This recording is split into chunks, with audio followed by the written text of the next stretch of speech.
অম্বু বা জল বর্ষণের যে 3 দিনে পৃথিবী ঋতুমতী অর্থাৎ বীজ ধারণের যোগ্য হন তারই নাম অম্বুবাচী।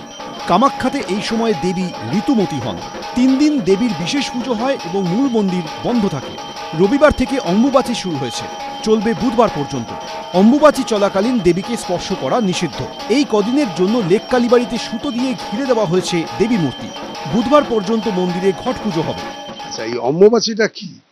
অম্বু বা জলবর্ষণে যে 3 দিন পৃথিবী ঋতুময়ী বা রজস্বালা অর্থাৎ বীজ ধারণের যোগ্যা হন তার নাম হচ্ছে অম্বুবাচী।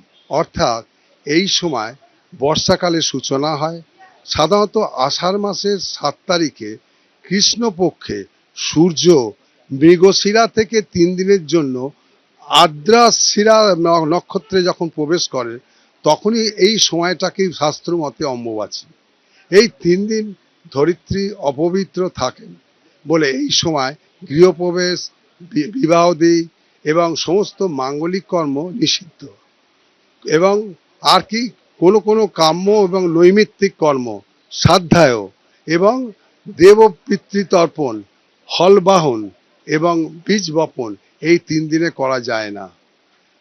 জ্যোতি ব্রতী বিধবা দ্বিজের পক্ষে এই 3 দিন টাটকা রান্না করা খাবার খাওয়া স্বাস্থ্যমতে বারণ আছে। এই 3 দিন তারা কি করবে না, আগে রান্না করা খাবার খান এবং অম্বুবাচীর নিবৃত্তিতে অর্থাৎ বুধবার 3:21 পরে তারা গঙ্গায়, নদীতে বা পুকুরে স্নান করে বা গায়ে গঙ্গা জল ছিটিয়ে এই অম্বুবাচী ব্রত সমাপন করে আবার টাটকা রান্না করে খাওয়ার শুরু করতে পারেন। এই কামরূপ কামাখ্যায় এই সময় দেবী ঋতুমতী হন।